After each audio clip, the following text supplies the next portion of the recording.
was a gloomy autumn evening when my friends and I decided to go camping in the deep woods.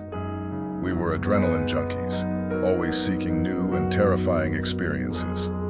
This time, we got more than we bargained for. As night fell, we gathered around the campfire, the flames casting eerie shadows on the surrounding trees. The forest was alive with the sounds of rustling leaves and distant hoots of owls. We told ghost stories, trying to outdo each other in fear factor. That's when we heard it, a low, guttural growl, like no animal we'd ever heard before. It sent shivers down our spines.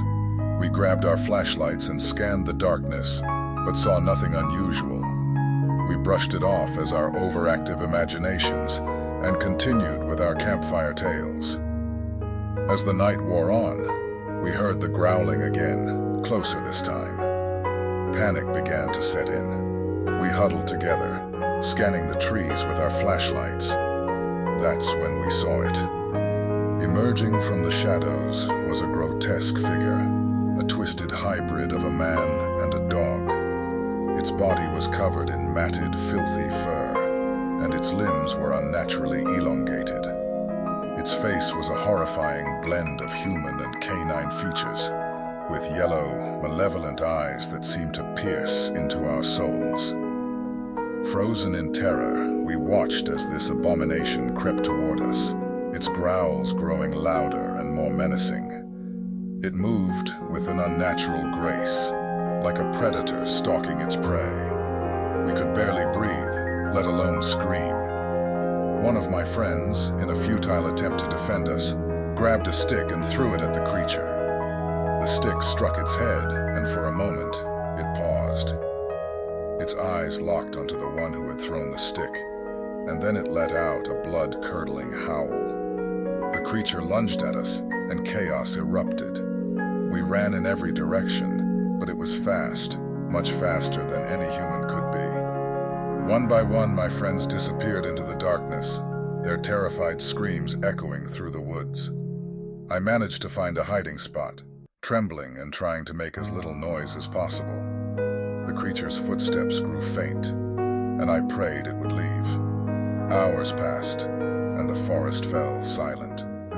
The next morning, I cautiously emerged from my hiding place, alone and shaken. There was no sign of my friends, only the remnants of our campfire.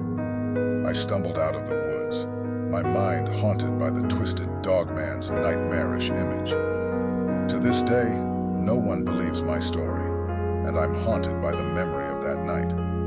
Whether it was a monster or my imagination run wild, I'll never know. But one thing is for sure, I'll never go camping in those woods again. Once upon a chilling night in a quiet, remote cabin deep within the woods, the Montgomery family huddled together. The wind howled outside, and the forest's ancient trees seemed to whisper eerie secrets. Little did they know that this night would become a nightmarish tale they'd never forget. The Montgomerys had chosen this cabin for its isolation, seeking refuge from the chaos of the city. They were a family of four, Mark and Sarah, devoted parents, and their two young children, Emily and Jacob. It was meant to be a peaceful weekend getaway, but fate had other plans. Around midnight, the family was jolted awake by the sound of frantic scratching at the front door. Mark grabbed his flashlight and cautiously approached, his heart pounding in his chest.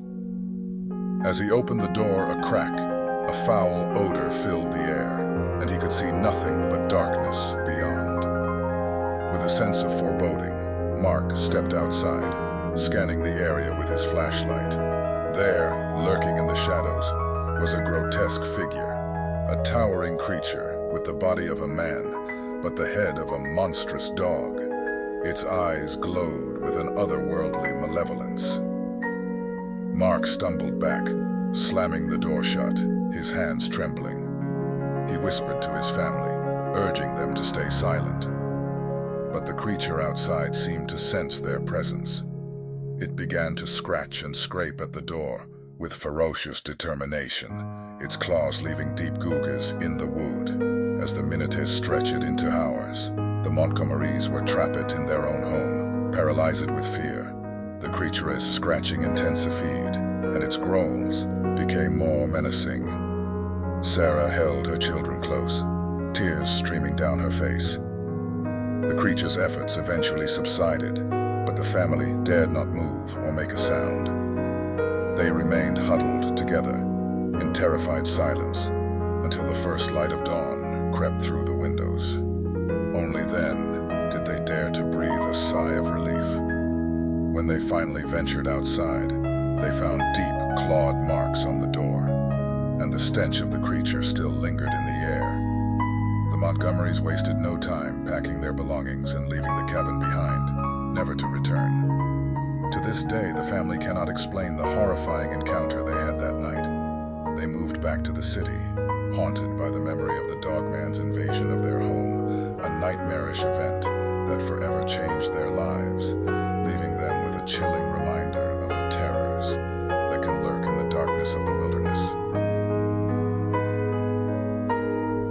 It was a night like no other when I found myself alone on the night shift at the abandoned Ravenwood Asylum, a place whispered about in hushed tones for its dark history. The storm outside raged on, with torrential rain and thunder that echoed through the old, decaying hallways. To make matters worse, the power had gone out, plunging the asylum into an inky abyss. My flashlight was my only source of comfort as I made my rounds, my steps echoing eerily off the cracked tiles. The occasional creak of the building seemed to be the only company I had. The patients who once inhabited these cells had been gone for decades, but the echoes of their suffering seemed to linger. As I reached the end of a long corridor, I heard a distant, haunting howl. My blood ran cold. The sound was unlike anything I'd ever heard before, a combination of human agony and feral rage. I couldn't shake the feeling that I was being watched. The flickering emergency lights added to the eerie atmosphere, casting long, ominous shadows that seemed to dance and writhe in the corners of my vision. I continued down the hallway, my heart pounding, convinced it was just my imagination playing tricks on me. Then, from the darkness ahead, a pair of glowing yellow eyes emerged. They were fixed on me, unblinking and malevolent. I froze, my breath caught in my throat. The eyes were at a height that no human could achieve, and as I shone my flashlight upon them, the horror that unfolded before me left me trembling in terror. Standing before me was a creature that defied all reason, a monstrous abomination, a dogman. Its matted fur clung to its twisted, emaciated body, and its long, bony fingers ended in razor-sharp claws. Saliva dripped from its grotesque, snarling maw, revealing rows of jagged teeth. I stumbled backward, my flashlight shaking uncontrollably. The creature let out a guttural growl that seemed to shake the very walls of the asylum. Panic coursed through my veins as I turned to run, but the corridors twisted and shifted, like a never-ending maze. The asylum itself seemed to conspire against me. Desperation drove me onward, and I finally burst through a door into a long-forgotten, overgrown courtyard. The rain fell in torrents, soaking me to the bone, but there was no escape. The dogman was relentless, its eerie yellow eyes still tracking me. With no other options, I fumbled for my phone and dialed 911. The dispatcher's voice was a lifeline in the darkness. They sent help, and as the sirens drew near, the dogman retreated into the shadows. The authorities scoured the asylum, but there was no sign of the creature. To this day, I'm haunted by that nightmarish encounter, wondering if it was a malevolent spirit or something even more sinister.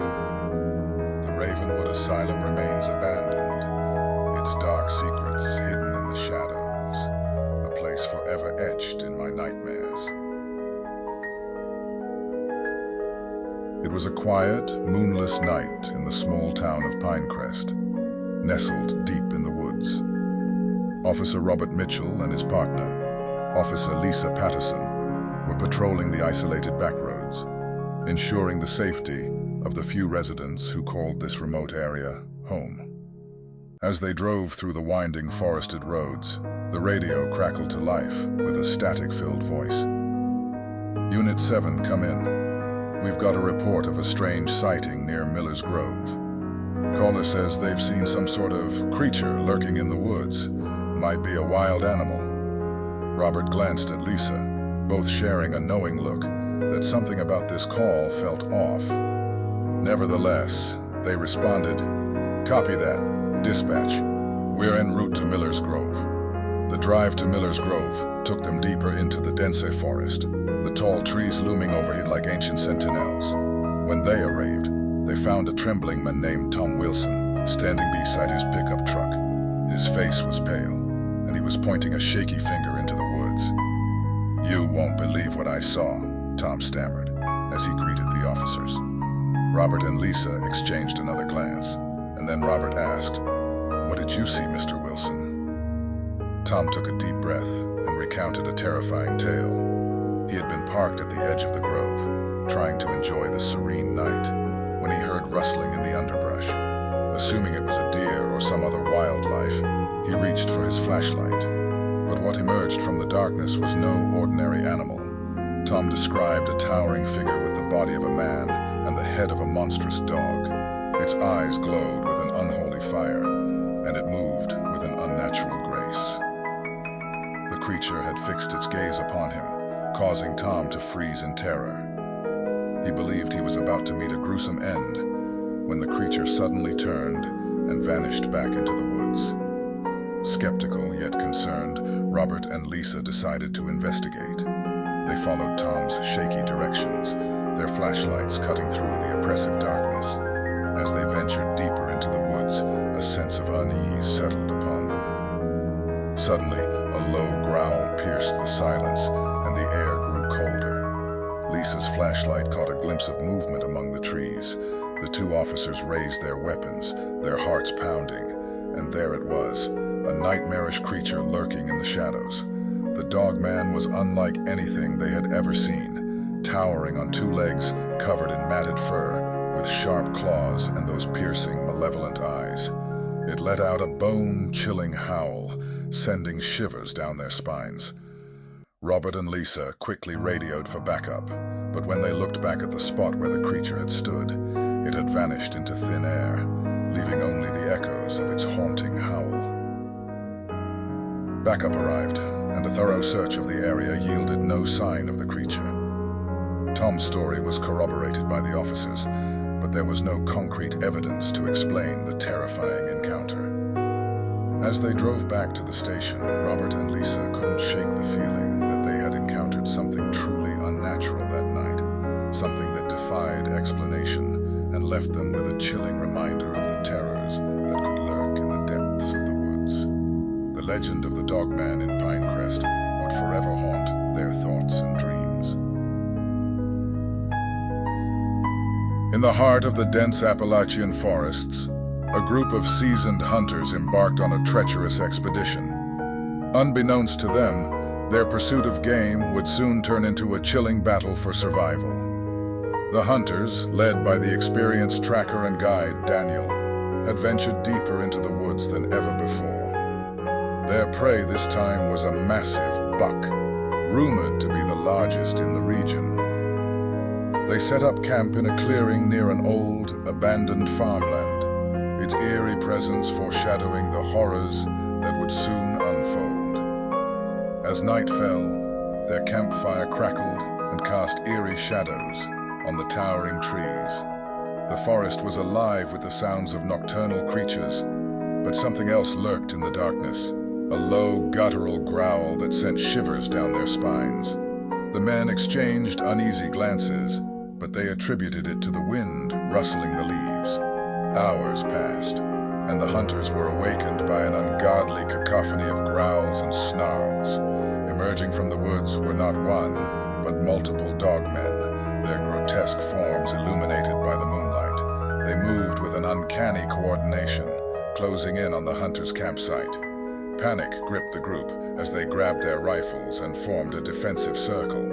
The dogmen, relentless and horrifying, encircled the hunters, their eyes glowing with malevolence.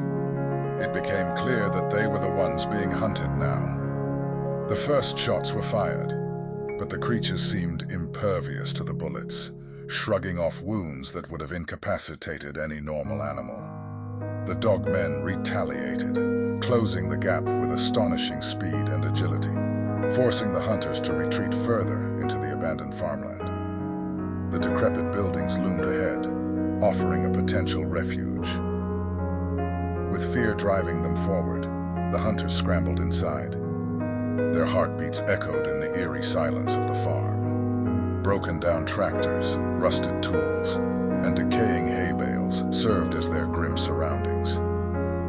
As the dogmen closed in, the hunters barricaded themselves in the old farmhouse. The creatures relentlessly battered the doors and windows, their growls and howls reverberating through the night. With each attack, the wooden barricades weakened, and the hunters knew they couldn't hold out for long. With dawn approaching, the hunters faced a grim choice: make their final stand or attempt a desperate escape. They opted for the former. Armed to the teeth, they burst from the farmhouse, determined to face their relentless pursuers head-on. A fierce battle ensued, bullets and claws clashing in a desperate struggle for survival. Blood was spilled on the abandoned farmland, and the hunters fought with a tenacity born of sheer terror. One by one, the dogmen fell, their grotesque forms finally succumbing to the relentless gunfire. In the end, the hunters emerged battered and traumatized but victorious. The sun rose over the now silent farmland, casting an eerie light on the aftermath of their terrifying ordeal. The legend of that night would forever haunt their dreams, a reminder that in the heart of darkness, there are horrors beyond imagination.